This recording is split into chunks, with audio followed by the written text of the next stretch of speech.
राजनाथ जी ने कहा कि अगर नहीं दिया तो मैंने कहा कि देखिए आज कल में बता देंगे, मैं स्वीकार कर लूँगा।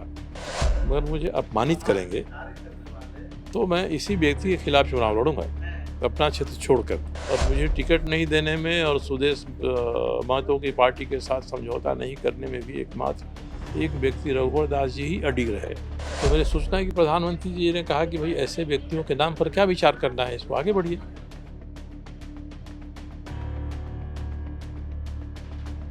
मुझे रघुवर दास से व्यक्तिगत प्रतिस्पर्धा की बात है। मैं इस बारे में खुलकर विचार व्यक्त करता हूँ। जब 2019 का चुनाव नज़दीक आया, मैं रघुवर दास जी के सरकार में मंत्री था और मुझे ये बात सुनाई पड़ने लगी कि रघुवर दास जी ने ठान लिया है कि वे मुझे टिकट नहीं लेने देंगे। तो मैं भाजपा के बड़े नेताओं के पास दिल्ली गया और मैंने उनसे कहा कि मैं संगठन में लंबे समय से काम करते रहा हूँ और रघुवर दास जी मुख्यमंत्री हैं, तो आप उन्हीं की बात को तरजीह दीजिएगा। वो कहेंगे मुझे टिकट नहीं देना है तो आप नहीं देंगे। तो मैं ये चाहता हूँ कि अगर आप मुझे विधानसभा चुनाव में टिकट नहीं देना चाहते हैं तो आप मुझे अभी बता दीजिए। मैं खुद ही प्रेस के मित्रों को बुलाऊँगा और घोषणा कर दूँगा कि बहुत हो गया, चुनाव लड़ा, मंत्री बना, संगठन ने मेरे लिए बहुत किया। अब मैं चुनावी राजनीति से अलग हो रहा हूँ और संगठन के लिए काम करूँगा।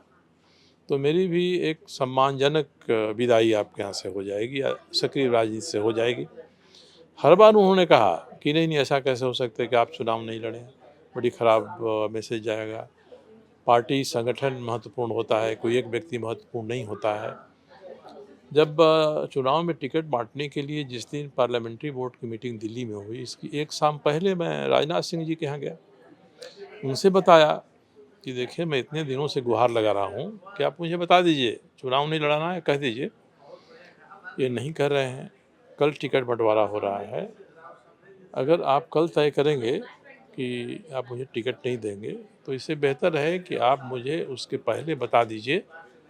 मैं घोषणा दिल्ली में ही कर दूँगा कि अब मैं चुनाव नहीं लड़ूँगा, बात खत्म हो जाती है। राजनाथ जी ने कहा कि अगर नहीं दिया तो मैंने कहा कि देखिए आज कल में बता देंगे, मैं स्वीकार कर लूँगा। मगर मुझे अपमानित करेंगे, तो मैं इसी व्यक्ति के खिलाफ चुनाव लड़ूँगा, अपना क्षेत्र छोड़कर। ये आप बोल के आए थे ये बोला राजनाथ था सिंह को? मैंने, राजनाथ सिंह जी ने इस बात को पार्लियामेंट्री बोर्ड की मीटिंग में भी कहा, जहाँ प्रधानमंत्री भी रहते हैं, अमित शाह जी भी रहते हैं, उसमें मुख्यमंत्री रहते हैं, अर्जुन मुंडा जैसे व्यक्ति रहते हैं। राजनाथ जी ने सबके सामने कहा, जब मेरे नाम की बात आई, तो मेरी सूचना है कि प्रधानमंत्री जी ने कहा कि भई ऐसे व्यक्तियों के नाम पर क्या विचार करना है, इसको आगे बढ़िए। ये फाइनल है कि इनको नहीं लड़ाना है कि ये इनको लड़ाना है? नहीं, नहीं, उन्होंने कहा कि ऐसे व्यक्तियों के टिकट देने नहीं देने पर क्या विचार करना है, यानी इनको देना। हाँ, इनके नाम को क्लियर करिए, आगे बढ़िए। हाँ। फिर अमित शाह जी और लोगों ने कुछ-कुछ बातें रखी और मेरा नाम पेंडिंग हो गया मेरे सीट पर उस दिन, कोई निर्णय नहीं हुआ, हाँ, ना में कुछ भी नहीं हुआ।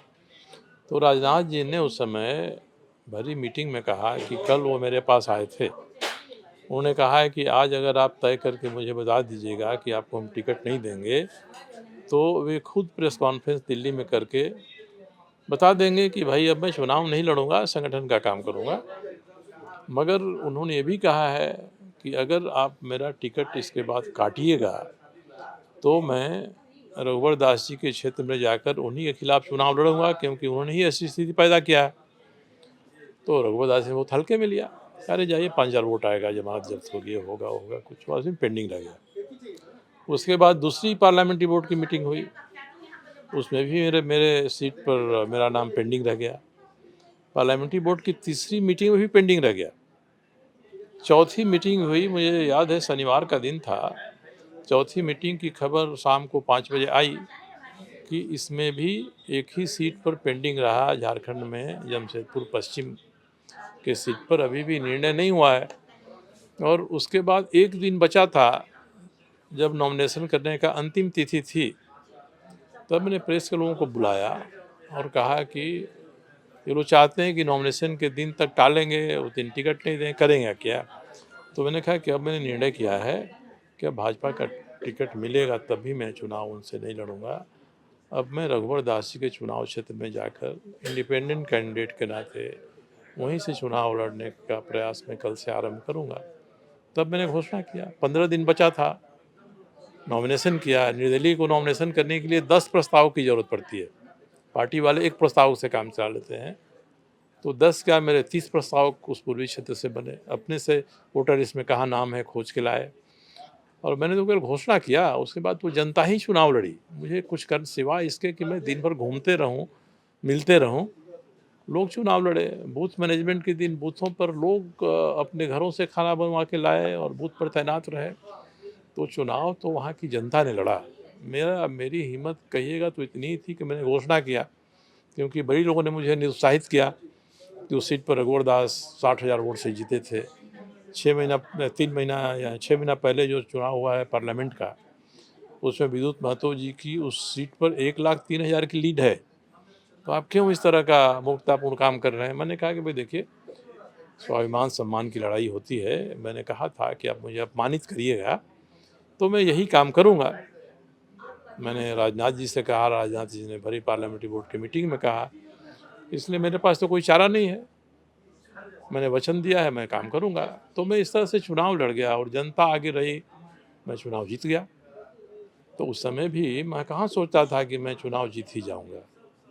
तो आज भी जो अब स्थिति का वर्णन होता है, तो लोग इस पर विचार करते हैं कि एक सीट मेरी नहीं गई, उसकी प्रतिक्रिया हुई। सुदेश महतो के साथ समझौता नहीं हुआ, उसकी प्रतिक्रिया हुई। और मुझे टिकट नहीं देने में और सुदेश महतो की पार्टी के साथ समझौता नहीं करने में भी एकमात्र एक व्यक्ति रघुवर दास जी ही अडिग रहे। उनका मानना था कि हम 65 से ज़्यादा सीट जीतेंगे, 65 प्लस जीतेंगे। भाजपा अकेले, भाजपा अकेले, बिना आजसू के और बिना हमारे। तो 65 प्लस की जगह 25 पर आके टिक गए। खैर इस तो बात आज भी ये स्थिति तो बरकरार है ना, इसलिए कोई कहता है कि मैं भाजपा में जाऊंगा कि नहीं जाऊंगा। तो भाजपा पहले अपने यहाँ तो तय करेगी, अपनी स्थिति के बारे में सुधार करना चाहती है भाजपा, तभी तो मेरे लिए वहाँ कोई जगह बचेगी। तो हम लोग इतना नादान तो नहीं है। राजनीतिक परिस्थितियों की विवेचना पत्रकार के नाते आप लोग भी करते हैं, हम लोग भी करते हैं राजनीति के बारे में। इसलिए कोई चीज़ कहना, मन में लड्डू फोड़ते रहना, ये जितना आसान है, परिस्थितियाँ वैसी आसान नहीं होती हैं। इसलिए इन सवालों के बारे में एक और बात कहता हूँ कि बाघ के सामने कोई आदमी आ गया तो जो करना होगा वो तो बाघ करेगा ना, आदमी तो नहीं कर सकता है। तो भारतीय जनता पार्टी विश्व स्तर की सबसे बड़ी पार्टी है, और मैं कहूँ कि मैं वहाँ चला जाऊँगा तो ये कहना आसान है। बाघ ही जो करता है करता है।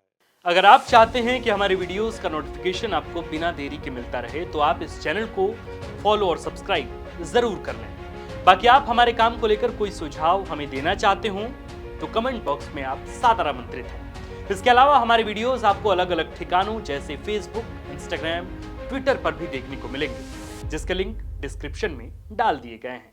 शुक्रिया।